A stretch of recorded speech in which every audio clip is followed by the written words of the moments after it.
Hi friends, 2 bowl ಕರಿ ಎಳ್ಳನ್ನು ತೆಗೆದುಕೊಂಡಿದ್ದೀನಿ. ಅದನ್ನು ಚೆನ್ನಾಗಿ ಹುರಿಕೊಳ್ಬೇಕು. ಗ್ಯಾಸ್ ಸ್ಟವನ್ನು ಸಿಮ್ಮೇಲೆ ಇಡಬೇಕು. ಒಂದು 5 ಮಿನಿಟ್ಸ್ವರೆಗೂ ಚೆನ್ನಾಗಿ ಅದು ರೋಸ್ಟ್ ಆಗುವವರೆಗೂ, ಅದು ರೋಸ್ಟ್ ಆಗಿದೆ ಅಂತ ಗೊತ್ತಾಗುವವರೆಗೂ ನಾವು ಹುರಿದ್ಕೊಳ್ಬೇಕು. ಚೆನ್ನಾಗಿ ಘಮ ಘಮ ಸ್ಮೆಲ್ ಬರ್ತದೆ, ಅಥವಾ ಒಂದು ಬಾಯಲ್ಲಿ ಹಾಕ್ಕೊಂಡು ನೋಡಬೇಕು. ಸರಿ ಅನಿಸಿದರೆ ಅದನ್ನು ಚೆನ್ನಾಗಿ ಹುರಿದುಕೊಂಡು ಒಂದು ಬದಿಗೆ ಇಟ್ಕೊಳ್ಬೇಕು ಫ್ರೆಂಡ್ಸ್. ಇದು ತಂಬಿಟ್ಟಿಗೆ ಕೂಡ ಬರ್ತದೆ ಮತ್ತು ಎಳಚಿಗಳಿ ಮಾಡಲಿಕ್ಕೂ ಬರ್ತದೆ. ಆಮೇಲೆ ಏನು ಮಾಡಬೇಕಂತಂದರೆ, ಇದನ್ನು ಹುರ್ಕೊಂಡು ಮತ್ತು ಒಣ ಕೊಬ್ಬರಿ ತುರಿದಿಟ್ಕೊಂಡಿರ್ತೀವಿ, ಅದು ತಂಬಿಟ್ಟಿಗೆ ಹಾಕಲಿಕ್ಕೆ, ಅದನ್ನು ಕೂಡ ಸ್ವಲ್ಪ ಸಿಮ್ ಮೇಲೆ ಇಟ್ಟು ಚೆನ್ನಾಗಿ ಸ್ವಲ್ಪ ಕೊಬ್ಬರಿಯನ್ನು ಹುರ್ಕೋಬೇಕು. ಇಲ್ಲಂದ್ರೆ ಕೊಬ್ಬರಿ ಉಂಡಿಗೆ ಹಾಕಿದರೆ ಅದು ಸ್ಮೆಲ್ ಬರ್ತದೆ.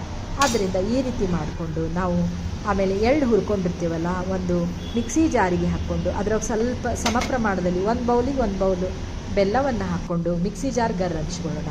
ಆಮೇಲೆ ಎಳ್ಳು ಮತ್ತು ಬೆಲ್ಲದ ಪೌಡರ್ ಮಾಡಿಟ್ಕೊಂಡು ಅದೇ ರೀತಿ ಮತ್ತೊಂದು ಸಲಾನು ಅದೇ ರೀತಿ 2 ಬೌಲ್ ಇದೆ, 2 ಬೌಲದ್ದು ಈ ರೀತಿ ಮಿಕ್ಸ್ ಮಾಡಿಟ್ಕೊಂಡು ಸ್ವಲ್ಪ ತುಪ್ಪ ಹಾಕ್ಕೊಳ್ಳೋಣ. ಕಟ್ಲಿಕ್ಕೆ ಬರಲ್ಲ ಉಂಡೆ, ಆದ್ದರಿಂದ ಸ್ವಲ್ಪ ತುಪ್ಪ ಹಾಕ್ಕೊಂಡು ನಾವೇನು ಮಾಡೋಣ, ಉಂಡೆಯನ್ನು ಚೆನ್ನಾಗಿ ಮಿಶ್ರಣವನ್ನು ಎಲ್ಲ ಮಿಕ್ಸ್ ಮಾಡ್ಕೊಳ್ಳೋಣ. ಬೆಲ್ಲ ಮತ್ತು ಎಳ್ಳಿನ ಮಿಶ್ರಣವನ್ನು ಮಿಕ್ಸ್ ಮಾಡಿಕೊಂಡು ಸಾವಕಾಶವಾಗಿ ಈ ರೀತಿಯಾಗಿ ನಾವು ಉಂಡೆಗಳನ್ನು ಕಟ್ಟೋಣ ಫ್ರೆಂಡ್ಸ್. ಕಟ್ಕೊಂಡು ಈ ರೀತಿ ಎಳಚಿಗಳಿ ನಾಗಪ್ಪಗೆ ಭಾಳ ಸ್ಪೆಷಲ್. ಅವತ್ತಿನ ದಿವಸ ನಾವು ನಾಗಪ್ಪಗೆ ಇದನ್ನು ಕಂಪಲ್ಸರಿ ಇರಿಸಲೇಬೇಕು ಫ್ರೆಂಡ್ಸ್. ಆದ್ದರಿಂದ ಈ ರೀತಿ ನಾವು ಎಳಚಿಗಳಿಯನ್ನು ಮಾಡಿಟ್ಕೊಂಡು ಉಂಡೆಗಳನ್ನು ಒತ್ತುತ್ತಾ, ತುಪ್ಪ ಇರೋದ್ರಿಂದ ನಮ್ಗೆ ಬೇಗನೆ ಮಾಡಲಿಕ್ಕೆ ಬರ್ತಾವೆ. ತುಪ್ಪ ಇಲ್ಲಾಂದರೆ ಇದು ಕಟ್ಟಲಿಕ್ಕೆ ಸರಿಯಾಗಿ ಬರೋದಿಲ್ಲ. ತುಪ್ಪ ಚೆನ್ನಾಗಿ ಬೇಕು ಉಂಡೆಗಳಿಗೆ. ಈ ರೀತಿಯಾಗಿ ತಾವು ಒಂದೊಂದೇ ತಂಬಿಟ್ಟುಗಳನ್ನು ಒತ್ತಿ ಈ ರೀತಿ ಈ ಶೇಪಿನಲ್ಲಿ ನಾವು ರೌಂಡಲ್ಲ, ಈ ರೀತಿ ನಮ್ಮಲ್ಲಿ ನಮ್ಮ ಕಡೆ ಎಲ್ಲ ಈ ಥರ ಎಳಚಿಗಳಿಯನ್ನು ನಾಗಪ್ಪನಿಗೆ ಮಾಡ್ತಾರೆ. ಈ ರೀತಿ ಮಾಡಿಕೊಂಡು ತಾವು ತೆಗೆದಿಟ್ಟುಕೊಳ್ಳಬೇಕು ಫ್ರೆಂಡ್ಸ್. ಇದನ್ನು ಈಗಲೇ ತಿನ್ನೋ ಹಾಗಿಲ್ಲ. ಪಂಚಮಿ ಹಬ್ಬದ ದಿನವೇ ಪೂಜೆಯನ್ನು ಮಾಡಿ ತಿನ್ನುವ ಶಾಸ್ತ್ರ ನಮ್ಮಲ್ಲಿದೆ ಫ್ರೆಂಡ್ಸ್.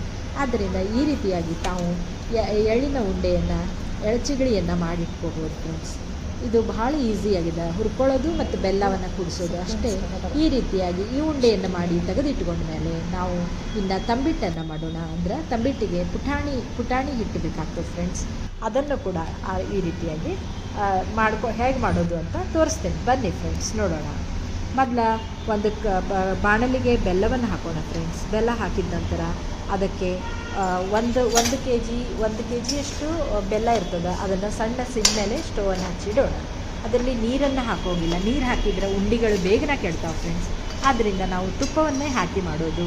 ಆಮೇಲೆ ಮತ್ತೊಂದು ಪಾತ್ರೆ, ಸಣ್ಣ ಪಾತ್ರೆ ಅಳತೆಗೆ 1 ಕೆ ಜಿಗೆ 1 ಕೆ ಜಿ ಪುಟಾಣಿ ಹಿಟ್ಟು ಹಿಡಿತದೆ ಫ್ರೆಂಡ್ಸ್. ಆಮೇಲೆ ಅರ್ಧ ಕೆ ಜಿ ಮೇಲೆ ಬೆಲ್ಲವನ್ನು, 1/4 ಕೆ ಜಿಯಷ್ಟು ಬೆಲ್ಲವನ್ನು ಕೂಡ ನಾವು ಇದಕ್ಕೆ ಹಾಕಬೇಕು. ಆಮೇಲೆ ತುಪ್ಪವನ್ನು ಕೂಡ ಅರ್ಧ ಕೆ ಜಿ ಮೇಲೆ ತುಪ್ಪ ಹಿಡಿತದೆ, ಅದನ್ನು ಕೂಡ ಹಾಕಿ ಇದು ಈ ರೀತಿಯಾಗಿ ಗ್ಯಾಸ್ ಸಿಮ್ಮಿನ ಮೇಲೆ ಇಟ್ಟು ಸಣ್ಣಗೆ ಉರಿಯಲ್ಲಿ ಇದನ್ನು ಮಾಡಬೇಕು. ತುಪ್ಪ ಅದರಲ್ಲಿ ಕರಗ್ತದೆ ಮತ್ತು ಬೆಲ್ಲ ಕೂಡ ಅದರಲ್ಲಿಯೇ ಕರಗ್ತದೆ ಫ್ರೆಂಡ್ಸ್. ಇದಕ್ಕೆ ನೀರನ್ನು ಹಾಕೋ ಹಾಗಿಲ್ಲ. ನಾವು ನೀರು ಹಾಕಿದರೆ ಉಂಡೆಗಳು ಬೇಗನೆ ಕೆಡ್ತಾವಂಥೇಳಿ ನಮ್ಮಲ್ಲೇ ನೀರನ್ನು ಹಾಕೋದಿಲ್ಲ. ಈ ರೀತಿ ಗ್ಯಾಸ್ ಸ್ಟವನ್ನು ಸಿಮ್ಮೇಲಿಟ್ಟು ಬೆಲ್ಲವನ್ನು ಆ ತುಪ್ಪದಲ್ಲಿ ಕರಗಿಸ್ತಾ ಬರೋಣ ಫ್ರೆಂಡ್ಸ್. ಈ ರೀತಿ ಚೆನ್ನಾಗಿ ಅದು ಸ್ವಲ್ಪ ಕರಗಿದೆ ಅನಿಸಿದ ನಂತರ ನಾವು ಗ್ಯಾಸ್ ಸ್ಟವನ್ನು ಸ್ವಲ್ಪ ಸಿಮ್ ಮೇಲೆ ಇಡೋಣ.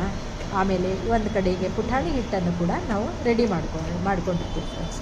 ಅದನ್ನು ಕೂಡ ಪುಟಾಣಿ ಹಿಟ್ಟು ಮಿಕ್ಸಿ ಜಾರಿಗೆ ಹಾಕ್ಕೊಂಡು 1 ಕೆ ಜಿಯಷ್ಟು ಪುಟಾಣಿ ಹಿಟ್ಟಿಗೆ ಅರ್ಧ ಕೆ ಜಿ ಮೇಲೆ ಬೆಲ್ಲ, ಆಮೇಲೆ ಅರ್ಧ ಕೆ ಜಿಗಿಂತ ಜಾಸ್ತಿ ತುಪ್ಪ ಹಿಡಿತೇವೆ ಫ್ರೆಂಡ್ಸ್.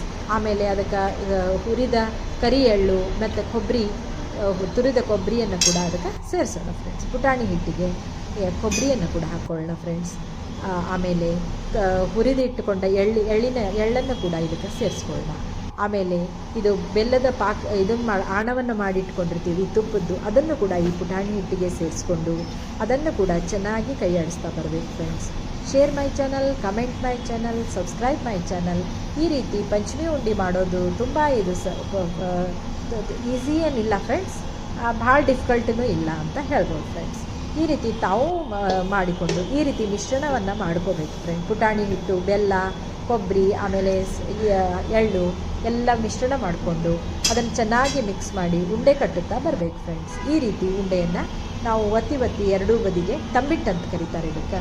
ತಂಬಿಟ್ಟನ್ನು ಅದು ಗುಂಡಾಗಿ ನಮ್ಮಲ್ಲೇ ಮಾಡೋದಿಲ್ಲ ಫ್ರೆಂಡ್ಸ್, ನಾವು ಈ ರೀತಿಯೇ ಮಾಡೋದು. ಈ ರೀತಿಯಾಗಿ ತಂಬಿಟ್ಟನ್ನು ಮಾಡಿಕೊಂಡು ಒಂದೊಂದಾಗಿ 1 ಕೆ ಜಿಗೆ ಒಂದು 100ದ ಮೇಲೆ ಉಂಡಿಗಳು ಆಗ್ತಾವೆ ಫ್ರೆಂಡ್ಸ್. 1 ಕೆ ಜಿಯಷ್ಟು ಮಾಡಿದ್ದೇನೆ. ನಮ್ಮ ಯಾರಿಗಾದರೂ ಕೊಡ್ಲಿಕ್ಕೆ ಬೇಕಾಗ್ತಾವೆ ಫ್ರೆಂಡ್ಸ್ ಪಂಚಮಿ ಹಬ್ಬಕ್ಕೆ. ಆಮೇಲೆ ಯಾರಾದರೂ ಗೆಸ್ಟ್ಗಳು ಬಂದರೆ ತಿನ್ಲಿಕ್ಕೆ ಕೂಡ ಕೊಡ್ಬೋದು. ಭಾಳ ರುಚಿ ಆಗ್ತಾವೆ ಫ್ರೆಂಡ್ಸ್. ತುಪ್ಪದಲ್ಲೇ ಮಾಡಿರೋದ್ರಿಂದ ಭಾಳ ಟೇಸ್ಟಿ, ವೆರಿ ಹೆಲ್ದಿ ಅಂತ ಕೂಡ ಹೇಳ್ಬೋದು. ಈ ರೀತಿ ನಾವು ಎಲ್ಲ ಉಂಡೆಗಳನ್ನು ಕಟ್ಟಿ ಒಂದು ಬದಿಗೆ ಇಡುತ್ತಾ ಬರಬೇಕು. ಭಾಳ ಒಂದು ಗಂಟೆ ಮೇಲೆ ಹಿಡಿತದೆ ಫ್ರೆಂಡ್ಸ್ ಇದನ್ನೆಲ್ಲ ಮಾಡಲಿಕ್ಕೆ. ಈ ರೀತಿಯಾಗಿ ನಾವು ಅಚ್ಚುಕಟ್ಟಾಗಿ ಉಂಡೆಯನ್ನು ಮಾಡಿ ಒಂದು ಪ್ಲೇಟಿನಲ್ಲಿ ಸರ್ವ್ ಮಾಡಿಕೊಂಡು ಇಟ್ಕೋಬೇಕು ಫ್ರೆಂಡ್ಸ್.